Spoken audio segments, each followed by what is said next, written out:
بیٹھ اعوذ باللہ من الشیطان الرجیم بسم اللہ الرحمن الرحیم یوم نقول لجہنم هل امتلأت وتقول هل من مزید۔ اس سے پہلے کی آیتوں میں سکرات الموت کا، جاگنے کے عالم کا تذکرہ ہوا تھا، اور پھر اس کے بعد یہ بات آئی تھی کہ جب سور پھونکا جائے گا اور سب لوگ میدان حشر میں جمع ہوں گے، اس وقت انسان کے ساتھ دو فرشتہ ہوگا، ایک فرشتہ اسے ہانک کے لے جائے گا، دوسرا فرشتہ اس سلسلے میں گواہی دے گا، یعنی اس کا نام اعمال پیش کرے گا۔ پھر ایسے انسان کو جس کے نام اعمال بائیں ہاتھ میں دیا گیا، جو جہنم کا مستحق ہو گیا، اسے جہنم میں جھونک دیا جائے گا۔ اس کی وجہ یہ بتائی گئی، اس نے کفر کیا ہے، اسلام سے عناد اور بغض رکھا ہے، خیر کے کاموں سے اس نے روکا تھا، حد سے تجاوز بھی کی تھی، اور شکوک و شبہات میں پڑے ہوئے تھے، ایسے لوگوں کو جہنم میں جھونک دیا جائے۔ پھر وہاں انسان کا اور شیطان کا آپس میں مکالمہ ہوگا۔ انسان شیطان سے کہے گا تمہاری وجہ سے ہم جہنم میں آئے ہیں، تو شیطان کہے گا ہم نے تمہیں تو گمراہ تو کیا نہیں تھا، اگر ہم نے تمہیں گمراہ کیا تھا اور ہماری گمراہی تم نے مان لی تو تمہارے پاس انبیاء و مرسلین بھی تو آتے رہے، تو تمہاری ہدایت و رہنمائی کرے تو ان کی بات کیوں نہیں مانے؟ اس کا مطلب ہے کہ ساری غلطی تمہاری، ہم نے تمہیں سبز باغ دکھایا تھا، زبردستی گناہ کی طرف تم مائل نہیں کیا تھا۔ جس طرح انبیاء و مرسلین نے، مبلغین و مصلحین نے تمہاری اصلاح کی کوشش کی، تم ان کی بات نہیں مانے، میری بھی بات نہیں مانتے۔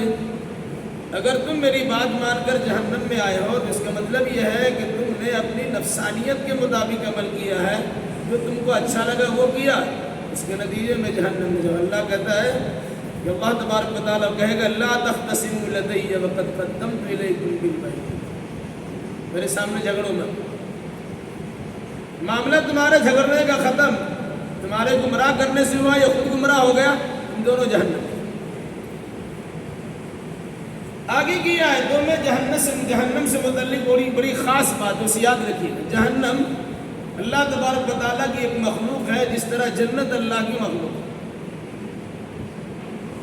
جنت میں اچھے لوگوں کو ٹھکانا ہے اور جہنم برے لوگوں کا ٹھکانا ہے۔ اللہ تبارک و تعالیٰ جنت کو بھی بھرے گا اور جہنم کو بھی بھرے گا۔ جہنم سے متعلق یہ بات بطور خاص، یوم نقول لجہنم هل امتلأت، جس دن ہم جہنم سے کہیں گے کیا تمہارا پیٹ بھر گیا،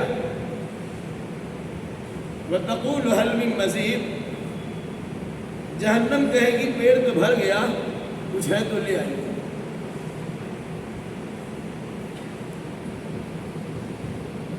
انسان کہے گا کہ اللہ تبارک و تعالیٰ جہنم سے کیسے بات کرے گا، اس کے اندر جان تو نہیں ہے۔ جو اللہ انسان کو بولنے کی طاقت دے سکتا ہے، وہ اللہ کسی بھی مخلوق کو بولنے کی طاقت دے سکتا ہے۔ جب اللہ نے جہنم کو پیدا کیا، وعدہ کہ اس کا پیٹ بھرے گا، جب پیٹ بھرنے کا وعدہ کیا تو اسے کھلائے گا اللہ۔ تو جو انسان شیطان کے بہکاوے میں جہنم کا شکار ہوا، وہ جہنم میں چلا گیا، گویا وہ جہنم کا خوراک بنا۔ اب اگر جہنم بڑی وسیع و عریض ہے، پورے طور سے اس کا پیٹ نہیں بھرا، تو مطالبہ کر سکتی ہے کہ ہمیں اور چاہیے۔ یہی وجہ ہے کہ اللہ تبارک و تعالیٰ نے جہنم سے کہا تمہارا پیٹ بھرا، هل امتلأت، تو بھر گئی، وتقول هل من مزید، تو جہنم کہے گی کچھ اور ہے۔ مطلب یہ ہے آپ دیجیے گا تو ہم کھا لیں گے، نہیں دیجیے گا تو صبر کریں۔ حدیث رسول ہے، بہت سے لوگ اس کے انکار کر جائیں گے، لیکن صحیح مسلم کی حدیث ہے کہ اللہ تبارک و تعالیٰ اپنا پاؤں ڈال دے گا جہنم میں۔ اس سے پتہ لگا یہ کہ اللہ کا ہاتھ بھی ہے، پاؤں بھی ہے، جسم بھی ہے، جان بھی ہے، اللہ کی آنکھ بھی، اللہ کی زبان بھی، اللہ کا سب کچھ ہے، لیکن اللہ کی شان کے لائق ہم اپنے انداز سے تصور نہیں کر سکتے۔ بہت سے لوگ بدعقیدگی سے دوچار ہے کہ اللہ کا جسم نہیں ہے، بہت سے لوگ کہتے ہیں کہ اللہ تبارک و تعالیٰ کا ہاتھ پیر نہیں ہے، وہ ہاتھ نہیں لیکن پکڑتا ہے، پاؤں نہیں چلتا ہے، آنکھ نہیں دیکھتا ہے، زبان نہیں بولتا ہے، کان نہیں سنتا ہے۔ اس قسم کی باتیں بیان کرنے کی کیا ضرورت ہے جب اللہ تبارک و تعالیٰ کہتا ہے کہ میری آنکھوں کے سامنے کشتی بنا، اے نوح میری آنکھوں کے سامنے کشتی بنا۔ جب قرآن کہتا ہے بل یداہ مبسوطتان، اللہ کے دونوں ہاتھ کھلے ہوئے۔ جب قرآن کہتا ہے یحذرکم اللہ نفسہ، اللہ تمہیں اپنے وجود سے ڈراتا ہے۔ جب اللہ تبارک و تعالیٰ نے خود قرآن مجید میں ان چیزوں کا تذکرہ کیا ہے، اب انکار کرنے والے کون ہوتے ہیں؟ ہاں یہ ضرور کہہ سکتے ہیں کہ ہم نہیں کہہ سکتے کہ اللہ کا ہاتھ ہمارے ہاتھوں کی طرح ہے، اللہ کے پاؤں ہمارے پاؤں کی طرح ہے، اللہ کی آنکھ ہماری آنکھوں کی طرح نہیں۔ وہ اللہ تبارک و تعالیٰ مثالوں سے پاک ہے، لیس کمثلہ شیء، اس جیسا کوئی نہیں ہے۔ اللہ کی ساری چیزیں انمول ہے یا بے مثال بے نظیر ہے، اس کی مثال اور نظیر دی نہیں جا سکتی مگر وہ چیز اللہ تبارک و تعالیٰ کے پاس ہے۔ تو حدیث رسول ہے کہ اللہ تبارک و تعالیٰ جہنم میں پاؤں ڈال دے گا، جہنم والے قط قط بس بس بس بس ہمیں نہیں چاہیے۔ پھر بھی چونکہ جہنم مطالبہ کی کچھ ہے تو لے آئیے، تو حدیثوں میں اس کا تذکرہ ملتا ہے کہ اللہ کے نبی صلی اللہ علیہ وسلم نے فرمایا اللہ ایک مخلوق کو پیدا کرے گا اور اسے جہنم میں ڈال دے گا۔ مقصد یہ ہے کہ جہنم کا پیٹ بھرنا ہے۔ جو اللہ جہنم کا پیٹ بھر سکتا ہے وہ اللہ جنت میں جانے والے انسان کا پیٹ نہیں بھرے گا؟ پھر انسان جو اشرف المخلوقات ہے، اس سے اللہ تبارک و تعالیٰ نے جنت ہی کے لیے پیدا کیا ہے، اللہ اس کا پیٹ نہیں بھرے گا۔ لیکن انسان چونکہ ناشکرہ ہے اور ناشکری کرنے کے نتیجے میں اللہ کی نعمتوں کا انکار بھی کر جاتا ہے، وہ اس لیے اللہ کی رحمتوں سے اور اللہ کی نعمتوں سے محروم ہو جاتا ہے۔ جس دن ہم جہنم سے کہیں گے تمہارا پیٹ بھر گیا، جہنم کہے گی کچھ ہے تو اور لے آئیے۔ وَأُزْلِفَتِ الْجَنَّةُ لِلْمُتَّقِينَ غَيْرَ بَعِيدٍ، اور جنت کو متقیوں کے لیے قریب کر دیا جائے گا، کسی قسم کی دوری نہیں۔ یہ قرآن مقدس کا اپنا انداز ہے، جہاں جہنم کا ذکر کرتا ہے وہی جنت کا تذکرہ کرتا ہے، یہ جہاں جنت کا تذکرہ کرتا ہے وہی جہنم کا بھی ذکر کرتا ہے، تاکہ بیلنس برابر رہے۔ ایسا نہ ہو کہ انسان جنت کی خوشخبری سن کے بالکل خوش ہو جائے اور پھولے نہ سمائے۔ تمہارے سامنے جہنم بھی ہے، اور جہنم والے انسانوں سے کہا کہ ایسا نہیں کہ تم جہنم کے ڈر سے اس طرح ہو جاؤ کہ جہنمی میں جانے کے لیے تیار ہو جاؤ۔ تمہارے پاس اللہ تبارک و تعالیٰ نے دوسرا آپشن بھی رکھا ہے، تم جنت میں جا سکتے ہو، وہاں کی پربہار نعمتیں تمہارا انتظار کر رہی ہے، اس لیے اس کا بھی خیال کرو۔ اور جنت کو متقی پرہیزگار لوگوں کے قریب کر دیا جائے گا، غیر بعید، جو دور نہیں ہوگی۔ آپ کہیں گے جنت کہاں جہنم کہاں؟ میدان محشر میں جہنم کو لایا جائے گا اور میدان محشر میں جنت کو بھی قریب کیا جائے گا، اور سب لوگ اسی جگہ پر ہیں۔ وہیں سے فیصلہ ہوگا تم کو جنت میں جانا ہے، تم کو جہنم میں جانا ہے۔ ایسا بھی نہیں ہے کہ وہ دور دراز کا سفر کرنے کے بعد آدمی جنت میں پہنچے گا۔ کہ جو جنتی ہو گیا اس کے پاس ایسے وسائل ہوں گے کہ آپ دیکھا اس کے سامنے جنت ہے، آرام سے چلا گیا، انتظار کرنے کی ضرورت نہیں ہے کہ یہاں سے سفر کرنا ہوگا جہاز کا اور بہت دور جا کے ہمیں جنت کی نعمتیں ملے گی، نہیں۔ قرآن کہتا ہے غیر بعید، دور نہیں ہوگی، بالکل قریب۔ ھذا ما توعدون لکل اواب حفیظ، جنت کی طرف اشارہ کرتے ہوئے کہا جائے گا ھذا، یہ ما توعدون، یہ وہی چیز ہے جس کا تم سے وعدہ کیا جا رہا تھا۔ لکل اواب حفیظ، یہ ہر اللہ کی طرف رجوع کرنے والے کے لیے اور اللہ کے احکام و قوانین کی حفاظت کرنے والوں کے لیے، یعنی جنت قریب ہے۔ کہا جنت کا بار بار وعدہ کیا جا رہا تھا، دنیا میں تمہیں شیطان پٹی پڑھا رہا تھا کہ اللہ تبارک و تعالیٰ صرف وعدہ ہی کرتا ہے، دنیا میں سارا معاملہ وعدے پر ادھار ہے، میرے ساتھ رہو گے سب کچھ تمہارے سامنے نقد ہوگا۔ تو انسان نقد پہ چلا جاتا، ادھار پر وہ بھول جاتا ہے۔ تو اللہ تبارک و تعالیٰ یاد دلا گئی یہی وہ چیز جس کا تم سے وعدہ کرایا جاتا تھا، وعدہ کیا ہے کہ جنت میں جاؤ، پربہار نعمتوں سے تمہیں مالا مال کیا جائے گا، ہر قسم کی آشائش اور آرام کی چیز تمہارے لیے مہیا کر دی جائے گی۔ ہماری بات سمجھ میں نہیں آ رہی تھی، لیکن تم نے یقین کیا تھا، اس کی مناسبت سے عمل کیا تھا، اللہ کی طرف رجوع کیے تھے اور اللہ کے احکام و قوانین کی پاسداری کی تھی، اس کے بدلے میں تمہیں چیز ملی۔ من خشی الرحمن بالغیب وجاء بقلب منیب، جو اندیکھے رحمان سے ڈرتا ہے، رحمان اللہ کی خاص صفت، اللہ کو دیکھا نہیں ہے ڈرتا ہے، رحمان ہے پھر بھی ڈرتا ہے۔ آدمی رحم دل انسان کے پاس شیر بن جاتا ہے، جو دل کا نرم ہوتا ہے اس پر انسان چڑھتا ہوتا ہے، لیکن اللہ تبارک و تعالیٰ نے صفت رحیمی کا تذکرہ کرتے ہوئے کہا من خشی الرحمن بالغیب، اندیکھے رحمان سے جو انسان ڈرتا ہے، یہ جاننا کہ اللہ بڑا رحم کرنے والا ہے، جنت ان کو دے ہی دے گا، لیکن ساتھ ساتھ وہ بھی جانتا ہے کہ اللہ تبارک و تعالیٰ بڑا انصاف کرنے والا ہے، اگر جنت میں جانے کے حقدار نہیں ہوگے تو جہنم بھیج دی جاؤ، یہ ڈر بھی لگا رہتا ہے۔ تو جو انسان اندیکھے اللہ تبارک و تعالیٰ سے ڈرتا ہے اس کے لیے جنت کا وعدہ تھا اور وعدہ پورا ہوا ہے۔ وجاء بقلب منیب، اور وہ آدمی اللہ کے بعد اس طرح آیا اس کا دل جھکا ہوا، یعنی اس کا دل اللہ کی عبادت و بندگی میں لگا ہوا۔ مطلب کیا ہوا؟ اگر کسی انسان کا دل اللہ کی طرف مائل ہے، ایک آدمی ہے دل مائل نہیں ہے لیکن بظاہر لگتا ہے کہ اللہ کی طرف جھکا ہوا ہے، کوئی اعتبار نہیں، آپ عبادت کرتے ہیں دل غافل ہے، نماز کے لیے کھڑے ہوتے ہیں پوری دنیا کا سیر کرتے ہیں، لیکن نماز میں کیا پڑھا جاتا ہے، نماز میں کیا کیا ہے تو اس پر آپ کی توجہ نہیں ہے، اس کا مطلب ہے غافل دل ہے۔ آپ دعا بھی کرتے رہتے ہیں بس چل رہا ہے، صلاۃ تک دعا کر رہے ہیں، جب دعا کرتے ہیں تو خلوص کے ساتھ، للہیت کے ساتھ، توجہ کے ساتھ، یقین کے ساتھ اللہ تبارک و تعالیٰ سے دعا کیجیے کہ اللہ ہمارے پاس موجود ہے، دین ہی ہوگا۔ تو کہا وجاء بقلب منیب، جو میرے پاس اس حالت میں آئے کہ اس کا دل میرے طرف مائل ہے، جھکا ہوا ہے، انابت کرنے والا، رجوع کرنے والا، توبہ کرنے والا دل ہے، اللہ ایسے انسان کو جنت ضرور دے گا۔ اس سے کیا کہا جائے گا؟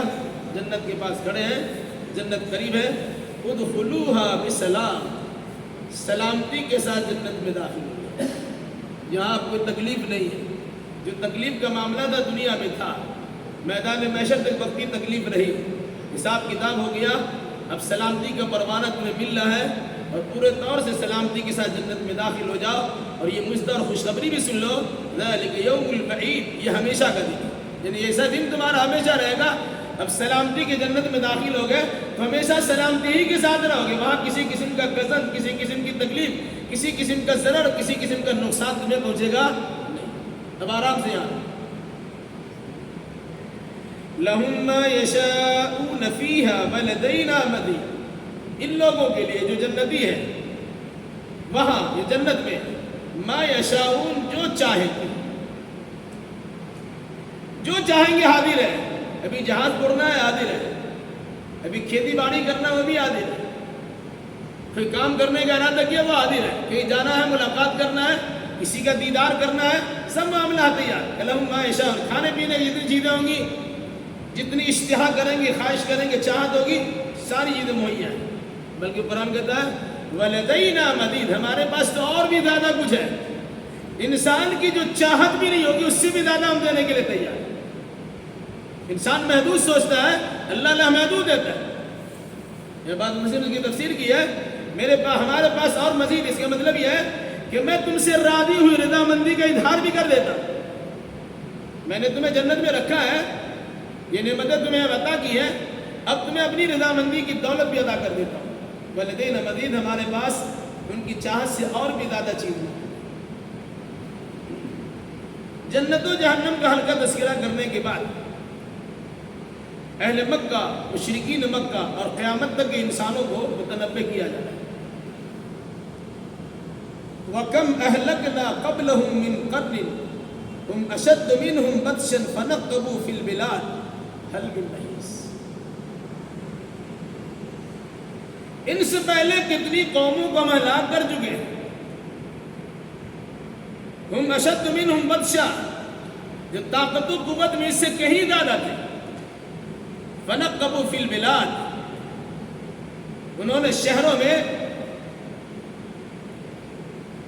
میں گھومنے پھرنے کا راستہ بنایا، یا شہروں میں اثر النفوذ پیدا کیا، یا شہروں میں جا کر اپنے لیے جاہے پناہ تلاش کیا. حل من محیص، کیا انہیں پناہ ملا یا پناہ ملی؟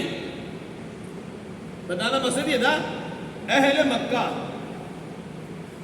تم سے پہلے بہت ساری قوموں کو تباہ و برباد کیا جا چکا ہے. بہت ساری قومیں تباہی و بربادی سے دوچار ہو چکی. تم ان کے مقابلے میں چھوٹے ہو، تمہارا درجہ بھی کم ہے. الفاظ یعنی جسمانی اعتبار سے تم چھوٹے ہو، مال کے اعتبار سے کمتر ہو، افراد کے اعتبار سے تمہارے اندر کمی پائی جاتی ہے. تمہارے پاس کھیت کھلیان نہیں ہے، تمہارے پاس ہر کچھ نہیں ہے، یہ پہاڑی پہاڑ تمہارے سامنے ہے. اس سے پہلے جو قومیں گزر چکی ہیں ان کے پاس تو سارے اسباب وسائل ہیں. وہ لنگے لمبے تڑنگے بھی تھے، وہ ہٹے کٹے مستنڈے بھی تھے، وہ طاقتور بھی تھے، ان کے پاس فوج بھی ہے، ان کے پاس زمین و جائیداد بھی ہے، ان کے پاس کھیت کھلیان بھی، سارے معاملات تھے. لیکن ہم نے اسے تباہ و برباد کر دیا. جبکہ ان کے بعد چھوٹے چھوٹے نبی آئے تھے. اس نبی کے مقابلے میں چھوٹے نبی تھے. سب سے بڑا نبی تمہارے پاس بھیجا ہے اور تم سب سے چھوٹے لوگ ہو. چھوٹے لوگ ہونے کے بعد سب سے بڑے نبی کا انکار کرو گے تو اللہ تبارک و تعالیٰ کے عذاب سے کیسے دوچار ہو جاتا ہے؟ ذرا معلوم کر لو. فرمایا ہم اشد منہم بطشا، وہ لوگ ان سے کہیں زیادہ طاقت و قوت میں زیادہ تھے. فنقبوا فی البلاد، جب اللہ کا عذاب آیا وہ شہروں میں پناہ ڈھونڈنے لگے. فہل من محیص، کیا انہیں بچاؤ کی جگہ ملی؟ ہندوستان میں انسان کرائم کرتا ہے فوراً دبئی بھاگ جاتا ہے، ٹھہرنے کی وہاں جگہ مل جاتی ہے. کیا اللہ تبارک و تعالیٰ کی قبر سے بھاگ کر کہیں جگہ پالو گے؟ بھئی قرآن نے کہا کہ ایسے لوگ بھی تھے جنہوں نے اثر و نفوذ پیدا کیا تھا، تجارتی اور کاروباری اعتبار سے جگہ جگہ پہ مراکز قائم کر رکھے تھے. ان کے آنے جانے کے مسائل حل ہو چکے تھے. مال و دولت کی بنیاد پر، تجارت و کاروبار کی بنیاد پر ان کے ساتھ اچھے تعلقات اور روابط پیدا ہو گئے تھے. لیکن جب اللہ تبارک و تعالیٰ کا عذاب آیا کہیں بھاگ نہیں سکے. سوچے وہاں بھاگ کے چلے آئیں گے وہاں پناہ ملی، فلاں جگہ چلے آئیں گے وہاں پناہ دینے کے لیے تیار نہیں. بھائی ہم ایسے لوگوں کو پناہ دینے کے لیے تیار نہیں ہے. قرآن اسی کا فنقبوا فی البلاد، انہوں نے تلاش کیا شہروں میں جگہ. فہل من محیص، کیا بچنے کو کوئی راستہ پا لیے؟ کوئی بچنے کی جگہ پا لیے؟ نہیں بچ سکتے. تو تم لوگ کہاں بھاگو؟ اس لیے اللہ کے عذاب سے ڈرو اور بڑے رسول کی بڑی بات کو ماننے کے لیے تیار ہو. ان فی ذلک لذکری لمن کان له قلب او القى السمع وهو شہید. اس واقعہ بیان کرنے کے بعد کیا کہا؟ یقیناً اس میں نصیحت ہے. یہ واقعہ سنا ہے گیا، گزشتہ قوموں کا ہلاک کر دیا گیا. اس واقعے میں نصیحت ہے. کس کے لیے؟ لمن کان له قلب، جس کے بعد دھڑکتا ہوا دل موجود ہے، زندہ دل موجود ہے. او القى السمع، یا وہ کان لگا کے سننے کے لیے تیار ہے. وہ شہید، اور وہ حاضر دماغ بھی، حاضر باش بھی. 3 صفتوں کا تذکرہ کیا گیا. نصیحت سے فائدہ وہی اٹھا سکتا ہے جس کا دل زندہ ہوگا. مردہ دل نصیحت سے فائدہ نہیں اٹھا سکتا. یہ پتہ ہے حدیث رسول کی روشنی میں، مثل الذي يذكر ربه والذي لا يذكر ربه مثل الحي والمیت. جو انسان اپنے رب کو یاد کرتا ہے اور جو انسان اپنے رب کو یاد نہیں کرتا ہے، دونوں کی مثال کیسی ہے؟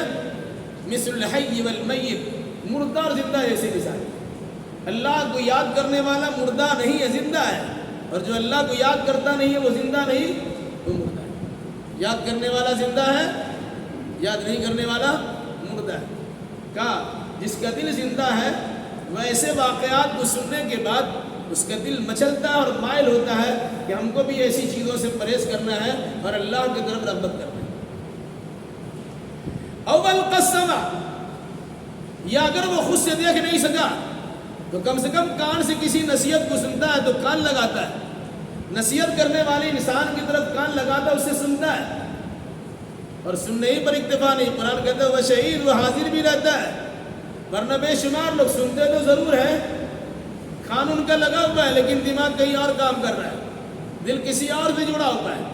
تو گویا آپ سنے ہیں، سن کے انسن کیے ہوئے ہیں، سنا ہی نہیں ہے. یہی وجہ ہے پوری تقریر ہو جاتی، پورا خطبہ ہو جاتا، پورا درس ہو جاتا، بعد میں پوچھے گا کیا بیان کیا؟ ہاں اللہ اس کے رسول کی بات بیان ہوئی. اللہ اس کے رسول کی بات تو بیان ہوتی ہے، کیا بیان ہوا خاص؟ وہ خاص بات میں توجہ نہیں ہے. کیوں؟ آپ نے توجہ تو دیا نہیں ہے. آپ مجلس میں بیٹھے میں اس لیے کہ مجلس میں بیٹھنے سے گناہ معاف ہو جائیں گے. ان هؤلاء القوم لا يشقى جليسهم، مجلس دینی میں بیٹھنے والے انسان محروم نہیں ہوتے، اللہ کی طرف سے مغفرت ہو جاتی ہے، اس لیے سے بیٹھے تھے. لیکن پلے تو کچھ پڑا نہیں. کیوں؟ جب سننے کے لیے تیار نہیں تھے. آپ سن بھی رہے تھے، ایسا لگ رہا کہ سن رہے ہیں، لیکن کان تو یہاں نہیں تھا. بظاہر کان یہاں لگا کے رکھے ہیں، کسی اور چیز کی طرف کان بھی لگا ہوا ہے اور کسی اور کی چیز کی طرف دماغ بھی لگا ہوا ہے. تو کہا یہ نصیحت ان لوگوں کے لیے جن کے پاس دل ہے، یعنی زندہ دل ہے. والقسم، وہ کان لگا کے سنتا بھی ہے. وہ شہید، اور وہ حاضر بھی ہوتا ہے، یعنی ہماتم گوش ہو کے سنتا ہے، پورے طور سے دل جمی کے ساتھ سنتا ہے.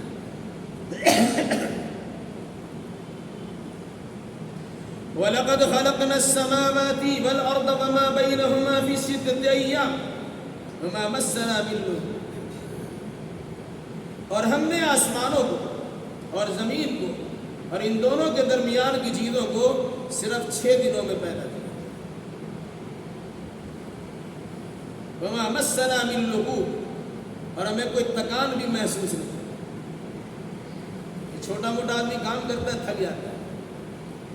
تو اللہ کو اپنے ایسے تصور مت کرو. آسمان و زمین کو 6 دنوں میں لگاتار بنایا ہے، لیکن اللہ تبارک و تعالیٰ کو تکان لاحق نہیں ہوا. یہودی لوگ کہتے ہیں کہ جمعرات سے لے کے اتوار سے لے کے جمعرات تک اللہ تبارک و تعالیٰ نے سارا کام کیا، اور سنیچر کے دن اللہ نے آرام کیا. اسی سنیچر کے دن کو ہم عید کا دن مناتے ہیں کہ اللہ نے آرام کیا ہے، ہم اللہ کے بندے، ہم بھی آرام کریں. قرآن کہتا ہے کہ ہمیں تکان تو لگتا ہی نہیں ہے. لا تأخذه سنة ولا نوم، اللہ کو نہ اونگ آتی ہے نہ نیند آتی ہے. آدمی تھک جاتا ہے تو بیٹھے بیٹھے ٹک جاتا ہے، اونگ آ جاتی ہے. اس سے نہ تھکا رہتا ہے تو سو جاتا ہے. تو اللہ نے کہا کہ ہمیں نیند بھی نہیں آتی، اونگ بھی نہیں آتی، ہمیں تکان بھی محسوس نہیں ہوتی. ہم نے آسمان و زمین کو اور ان دونوں کے درمیان کی چیزوں کو 6 دنوں بنایا ہے، اور کوئی تکلیف نہیں، کوئی تکان نہیں، کوئی تھکاوٹ نہیں. فاصبر علی ما یقولون، اللہ کے نبی صلی اللہ علیہ وسلم سے اللہ نے بطور خاص کہا کہ سنیے، آپ تمام نبیوں کے سردار ہیں، سب سے اعلیٰ مقام آپ کا ہے، سب سے زیادہ تکلیف آپ کو پہنچے گی. جو دین میں جتنا بڑھا ہوا ہوتا ہے تکلیف اس کو اتنا ہی زیادہ پہنچائیے. جو جتنا بڑا داعی ہوتا ہے اسے تکلیف اتنی زیادہ دی جاتی ہے. اب زبان خاموش رکھیے، کوئی آپ کے خلاف نہیں ہوگا. اب بار بار بولیے گا، سب کے پاس بولیے گا، جس کے پاس بولیے گا وہی آپ کے مخالف ہو جائے گا، اللہ ماشاء اللہ. تو اللہ کے نبی سے کہا کہ آپ تو قرآن سننے کے بعد کسی کل چین محسوس نہیں کرتے، آپ باضابطہ اسے سمجھانے بجھانے کے لیے رات دن ایک کر بیٹھے ہیں. طٰہَ مَا أَنزَلْنَا عَلَيْكَ الْقُرْآنَ لِتَشْقَىٰ إِلَّا تَذْكِرَةً لِمَن يَخْشَىٰ. آپ پر قرآن اس لیے نہیں اترا ہے کہ مشقت میں پڑ جائیے. ایسا لگتا ہے کہ قرآن سنانے کے نتیجے میں اب اپنی جانوں کو جوخم میں ڈال دیں گے. لَعَلَّكَ بَاخِعٌ نَفْسَكَ عَلَىٰ آثَارِهِمْ إِن لَّمْ يُؤْمِنُوا بِهَٰذَا الْحَدِيثِ آسَفًا. افسوس کرتے ہو اپنی جان کو تباہی میں ڈال دیں گے. ایسا مت کیجیے. اندازہ لگائیے کہ قرآن کی دعوت و تبلیغ کا کتنا زبردست اہتمام اللہ کے نبی صلی اللہ علیہ وسلم نے کیا تھا کہ خود اللہ تبارک و تعالیٰ کو ترس آ رہا، اتنا زیادہ محنت کرنے کی ضرورت نہیں ہے. کہا اگر آپ سمجھائیں گے لوگ آپ کی مخالف ہوں گے. جب مخالفانہ رویہ اپنائیں گے، گالی گلوچ کریں گے، دشنام ترازی کریں گے، الزام بازی کریں گے، بدترین قسم کی جملے آپ کے بارے میں استعمال کریں گے، نوبت آئی تو آپ کی ٹھکائی پٹائی بھی کریں گے، آپ کو شہر سے باہر بھی کر دیں گے، اور بہت سارے معاملات بھی ہو سکتے ہیں. ان تمام چیزوں میں آپ کا کام کیا ہے؟ فاصبر علی ما یقولون. یہ لوگ جو بکتے ہیں اس پر صبر کیجیے، یعنی سن کے انسن کر کے. بکنا ان کا کام ہے اور خاموش رہنا آپ کا. جب بولنے کی باری آئے گی دعوت و تبلیغ کر دیجیے گا، جب ان کے بولنے کی باری آئے گی اب اس کے بعد خاموش رہیے اور صبر کیجیے. فاصبر علی ما یقولون. یہ لوگ جو بولتے ہیں اس پر صبر کیجیے. کوئی جادوگر کہتا ہے، کوئی شاعر کہتا ہے، کوئی جھوٹا کہتا ہے، کوئی مجنون پاگل کہتا ہے. اس طرح کے بہت سارے جملے بولنے والے آپ کے سامنے آئیں گے. بولنے دیجیے، اس پر صبر کیجیے، اس کا کوئی جواب مت دیجیے، اس کا جواب تو ہم دیں. تو کیا کیجیے گا؟ اب یہ سننے کے لیے تیار نہیں ہے تو کیا خاموش ہو جائیے گا کہ ان کے سامنے سمجھانے بجھانے سے متعلق خاموشی اختیار کر لیجیے اور ان کا جواب دینے کے لیے اپنی زبان کو گم کر لیجیے، لیکن اپنی زبان کو اللہ کے ذکر سے تر رکھیے. کیا فرمایا؟ وَسَبِّحْ بِحَمْدِ رَبِّكَ قَبْلَ طُلُوعِ الشَّمْسِ وَقَبْلَ الْغُرُوبِ. اپنے رب کی حمد کے ساتھ تسبیح بیان کیجیے سورج کے نکلنے سے پہلے اور سورج کے ڈوبنے سے پہلے. مراد فجر کی نماز پڑھیے اور عصر کی نماز اور من اللیل اور رات کے حصے میں نماز پڑھیے، تہجد کی نماز پڑھیے. یہ شروع دور کی بات ہے. 5 وقت کی نماز فرض ہوئی ہے واقعہ معراج میں، نبوت کے 13ویں سال یا 12ویں سال کے اخیر میں، اور اس کے احکام مسائل بتائے گئے مدینہ پہنچنے کے بعد. تو جماعت سے نماز 5 وقت کی نماز قائم ہوئی، ورنہ شروع دور میں 2 وقتوں کی نماز فرض تھی، فجر کی نماز اور عصر کی نماز. اور اللہ کے نبی صلی اللہ علیہ وسلم کے لیے بعض مفسرین کے کہنے کے مطابق تہجد کی نماز بھی فرض تھی. اسے کہا وَمِنَ اللَّيْلِ اور رات کے حصے میں نماز پڑھی. فَسَبِّحْ وَأَدْبَارَ السُّجُودِ تسبیح بیان کیجیے رات کے حصے میں بھی اور سجدوں کے بعد، یعنی نمازوں کے بعد. نماز کے بعد تسبیحات کرتے ہیں، سبحان اللہ، الحمدللہ، اللہ اکبر 33 بار 34 بار کرتے ہیں نا، وہ اسی کی طرف اشارہ ہے. تو قرآن نے کیا کہا؟ فَاصْبِرْ عَلَىٰ مَا يَقُولُونَ. جو لوگ یہ بکواس کرتے ہیں ان کے بکواس پر صبر کیجیے. اس کا کچھ جواب نہیں دیجیے. ہاں، جواب دینے کے لیے آپ کو کرنا کیا ہے؟ وَسَبِّحْ بِحَمْدِ رَبِّكَ قَبْلَ طُلُوعِ الشَّمْسِ وَقَبْلَ الْغُرُوبِ. سورج کے طلوع ہونے سے پہلے اور سورج کے ڈوبنے سے پہلے اللہ کی تسبیح کیجیے، یعنی عصر اور فجر کی نماز پڑھیے. وَمِنَ اللَّيْلِ اور ساتھ ساتھ رات میں تہجد گزاری بھی کیجیے. اس کی پوری تفصیل اگر جاننی ہو سورہ مزمل پڑھیے. انہوں نے کیا کہا؟ دن میں آپ کے بہت سارے کام ہوتے ہیں. وہ سارے کام سے مراد اپنا دنیاوی کام کاج بھی ہے، بیوی بچوں کی پرورش کرنا بھی ہے، دیکھ ریکھ بھی کرنا ہے، سودا سلب بھی کرنا ہے، دریا معاش کے حصول کی صورت بھی اپنانا ہے. اور ان تمام چیزوں کے ساتھ جس کام کے لیے آپ کو مامور و متعین کیا کہ اس کام کو پورے طور سے انجام دینا ہے، یعنی دعوت و تبلیغ کا فریضہ انجام دینا ہے. شام کے وقت میں سونے کا وقت ہوتا ہے، فجر تو لوگ سوئے رہتے ہیں تو اس میں جگانے کی ضرورت نہیں ہے، لیکن دن میں جو موقع ملتا ہے تو کام کرتے ہی آپ. لیکن اس کام کے کرنے کے بعد فجر سے لے کے مغرب تک بہت ساری پریشانیاں آپ کے سامنے آتی ہے، تلخ اور سست جملے آپ کو سننے پڑتے ہیں، دل خراش جملوں کا سامنا کرنا پڑتا ہے. تو ان تمام سے نمٹنے کے لیے کیا کیجیے؟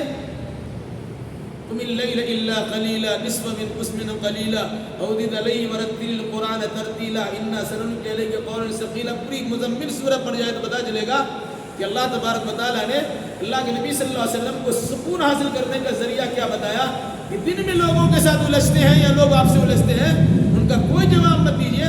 رات میں اللہ تبارک و تعالیٰ سے رات و نیاز کی بات کیجیے، اللہ سارے مسائل آپ کے اندر.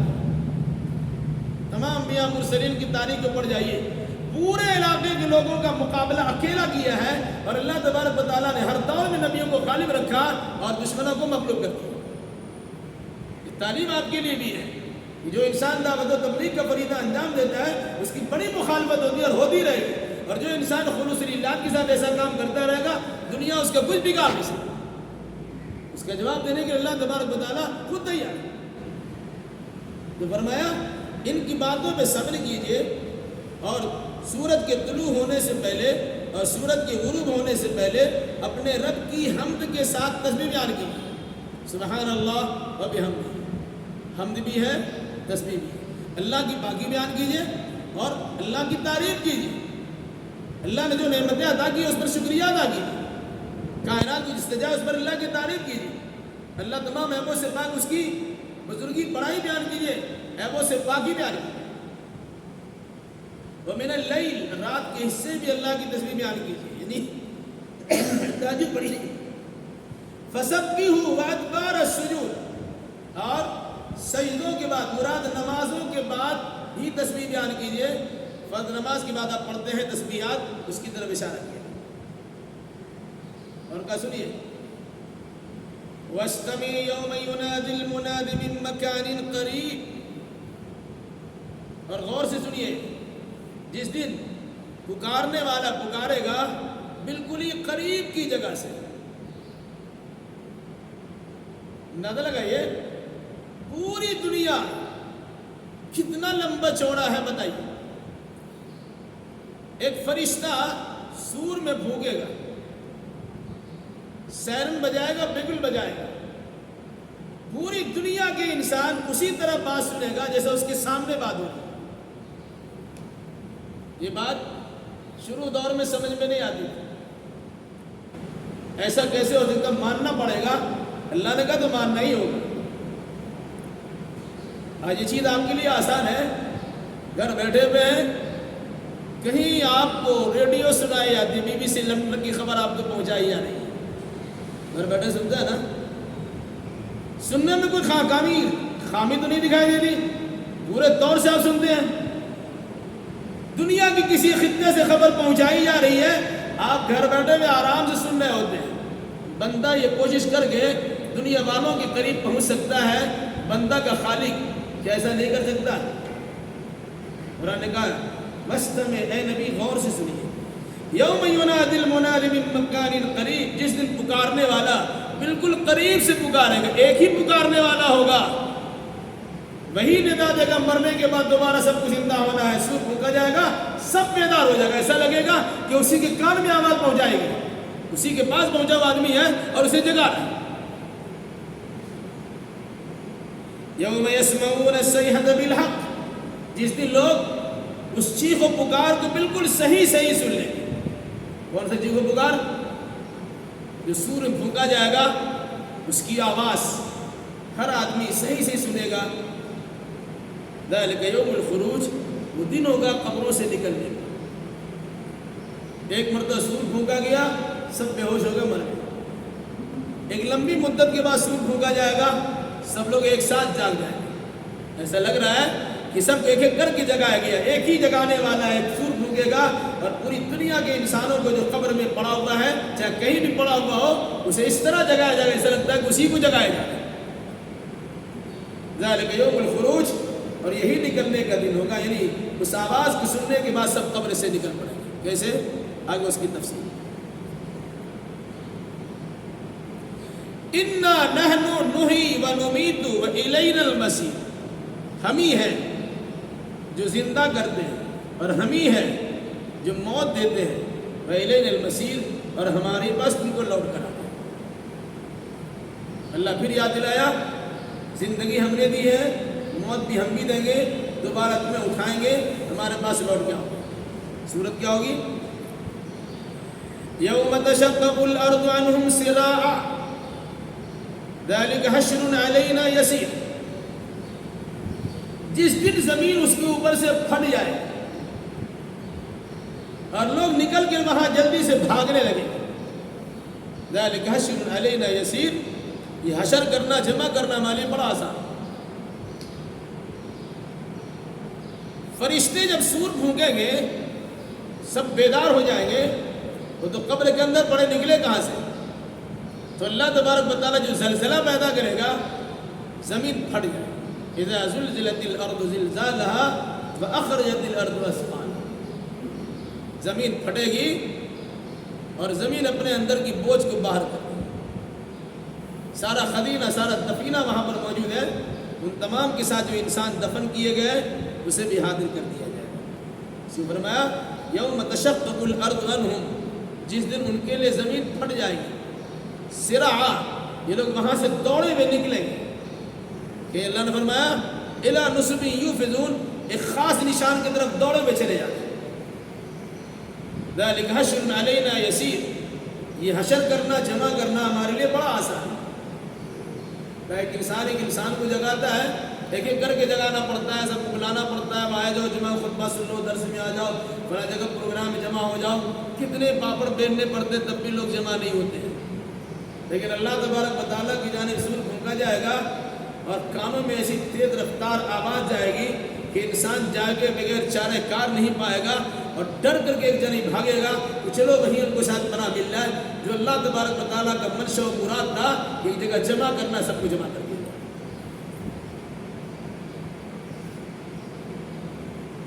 نحن اعلم بما یقول، پھر اللہ کے نبی صلی اللہ علیہ وسلم سے خطاب، قیامت کے بارے میں تفصیلات آپ کو بتا دیا۔ جو لوگ دنیا میں آپ کی بات مان لیں گے آرام و سکون سے آخرت میں رہیں گے، جو لوگ دنیا میں آپ کی بات نہیں مانیں گے یہ مر کی مٹی مل نہیں جائے گی، انہیں مر کی مٹی میں ڈالا جائے گا، مٹی سے، آگ سے، پانی سے، کہیں اور سے اسے نکال کے لایا جائے گا، ان سے پرشید ہوگی، سوال و جواب ہوگا، اتنی نعمتوں سے ہم نے تمہیں نوازا، تمہاری رہنمائی کے لیے انبیاء و مرسلین کو بھی ارسال فرمایا، مبعوث کیا، بھیجا، تم نے ان تمام چیزوں کی ناقدری کر دی، انکار کر دیا تھا، اور میدان محشر میں تمہارا محاسبہ کرتے حساب میں سے نبی ان کی باتوں پر آپ صبر کیجئے، آپ نے سمجھا بجھا دیا، اب کام سمجھانا بجھانا تھا، آپ نے ذمہ داری نبھا دی ہے، اپنا کام ختم، سمجھا بجھا کے اپنے ذکر و اذکار کی طرف مائل ہوئے ہیں۔ اور سنیے، نحن عالم بما یقولون، یہ لوگ کیا کیا بک رہے ہیں، بول رہے ہیں، ہم سب اچھی طرح جانتے ہیں، آپ کی کان تو کچھ بات پہنچائی جا رہی ہے، فلاں نے ایسا کہا، ابو جہل نے ایسا کہا، ابو لہب نے ایسا کیا، عتبہ نے ایسا کہا، فلاں نے ایسا کہا، کچھ لوگوں کی بات پہنچتی ہے، پوری طور سے بات پہنچے نہ پہنچے، لیکن ہم تو سب جان رہے ہیں، رات کے سناٹے میں کیا بچار رہے ہیں، مشورہ کر رہے ہیں، سرگوشی کر رہے ہیں، ہم اس کو بھی جانتے ہیں، مجمع عام میں آپ کے خلاف کسی قسم کی کارروائی کرنے کی تیاری کر رہے ہیں، ہم اس کو بھی جانتے ہیں، کون سا موبھن انسان ہے جو آپ کے خلاف زبان درازی کرتا ہے، ہم اس کو بھی جان رہے ہیں، سن رہے ہیں، اور کون انسان آپ کے خلاف کارروائی کرنے کے لیے مختلف قسم کے ہیلے بہانے کرتا ہے، ہم سب جان رہے ہیں، اس لیے سنیے ان کی باتوں پہ توجہ مت دیجیے، نحن عالم بما یقولون، جو یہ کہتے ہیں ہم اسے اچھی طرح جانتے ہیں، کیا کیجیے گا آپ، وما انت علیہم بجبار، آپ ان پر مجبور کرنے والے داروغہ نہیں ہے کہ زبردستی منوا لیجیے گا، ہم اگر چاہتے تو سب کو زبردستی منوائی دیتے، پھر انسان کا امتحان کیسے ہوگا، جب سب مان ہی لیتا اور منوا ہی لیتے تو ایگزام کا معاملہ ختم ہو جاتا۔ اس مناسبت سے آپ کا کام ہے پیغام پہنچا دینا، زبردستی منوانا آپ کا کام نہیں ہے، وما انت علیہم بجبار، آپ جبر کرنے والے، مجبور کرنے والے نہیں ہیں، آپ ان پر دروغہ نہیں ہے کہ مجبور کے زبردست ماننا پڑے گا، نہیں مانو تو ایسا کر دیں گے، نہیں، آپ یہ کہہ سکتے ہیں نہیں مانو گے تو اللہ عذاب سے دوچار کر دے گا، اس کی سوا ہم کچھ نہیں کر سکتے، کیا کیجئے، فذکر بالقرآن، آپ قرآن سے نصیحت کرتے رہیے، کسے، من یخاف بعید، جو اللہ کی پکڑ سے ڈرتا ہے، برا کیا ہے، آپ کا کام ہے دعوت و تبلیغ کرنا، وہ بھی قرآن سے۔ آج بہت سارے لوگوں کو شوق پیدا ہو گیا وید سے اور رامائن سے اور گیتا سے اور اس کے علاوہ بائبل سے اور دیگر کتابوں سے تبلیغ کرنے کا شوق چرایا ہوا ہے، ایسے انسان کو قرآن کے الفاظ تک پڑھنے نہیں آتے، قرآنی معلومات اس کے بعد فراہم نہیں ہے، لیکن دنیا والوں کے سامنے ہم ویدات کا تذکرہ کریں گے تو ان پر ہمارا بڑا روب اثر ہوگا، ہرگز صحیح نہیں ہے۔ اللہ کے نبی صلی اللہ علیہ وسلم کیا کہا گیا، فذکر بالقرآن، اب قرآن سے نصیحت کیجیے۔ لوگ حال کیا ہے، قرآن سنانے والے کی قدر نہیں ہے، لیکن رامائن سنا دیا بڑی قدر ہے، فلاں چتر ویدی ہو گیا، وہ بائبل کی ہر ایک چیز کو جانتا ہے، اس کی بڑی احترام، بڑا ادب و احترام۔ دنیا کی ساری کتابوں میں سب سے صحیح کتاب قرآن ہے، قرآن پڑھنے پڑھانے والے کو اللہ کے نبی صلی اللہ علیہ وسلم نے سب سے بہتر قرار دیا ہے، لیکن امت کا حال یہ ہے، اس کی بے حسی کی انتہا یہ ہے، قرآن سنانے والے کی قدر و منزلت نہیں ہوتی، لیکن رامائن سنانے والے کی بڑی تعظیم و تکریم ہوتی ہے۔ غلط میں نہیں کہتا ہوں، اب قرآن سنائیے، تائید میں رامائن پیش کیجیے، تائید میں وید کی باتیں بیان کیجیے، قرآن سنانے کے بعد اس کی تائید میں آپ دوسری مذاہب کی کتابوں کی بات سنائیے، اب اسی چیز کو سنائیں گے اور اس کی تائید میں قرآن پیش کریں گے، نہیں، غلط ہے، الٹا ہو گیا۔ اس نے فرمایا فذکر بالقرآن، اب قرآن سے نصیحت، بلکہ قرآن یہ بھی کہا وجاہد بہ جہادا کبیرا، اس قرآن کے ذریعے سے بڑا جہاد کی، یعنی جہد مسلسل کیجیے قرآن کے ذریعے لوگوں کو سمجھائیں۔ تو اللہ کے نبی صلی اللہ علیہ وسلم کو قرآن دیا گیا کہ قرآن کے ذریعے لوگوں کو سمجھائیے۔ کس کو؟ میں یخاف وعید، جو اللہ کی پکڑ سے ڈرتا ہے۔ مراد یہ ہے کہ قرآن سے نصیحت وہی حاصل کرے گا جو اللہ تبارک و تعالیٰ کے عذاب سے ڈرتا ہے۔ آپ کا کام پیغام پہنچانا ہے، مجبور کرنا، زور زبردستی کرنا نہیں ہے۔ جس کو ماننا ہوگا مانے گا، جس کو نہیں ماننا ہوگا نہیں مانے گا۔ آپ کا کام تمام ہو گیا کہ وما علیک الا البلاغ، پہنچانا آپ کی ذمہ داری تھی، آپ نے پہنچا دی۔ اللہ تعالیٰ سے دعا کیجیے اللہ ہمیں بھی قرآن کی تعلیم و تبلیغ کرنے کی مزید توفیق مرحمت فرمائے، اور اس کی تعلیم و تعلم سے رشتہ جوڑے رکھنے اور نصیحت حاصل کرنے کی توفیق کرنا نصیب فرمائے۔ یہاں پر سورہ قاف ختم ہوتی ہے، انشاءاللہ آئندہ سورہ زاریات کی تفسیر ہوگی۔ اقول قولی ھذا واستغفر اللہ لی ولکم ولسائر المسلمین، وآخر دعوانا الحمد للہ۔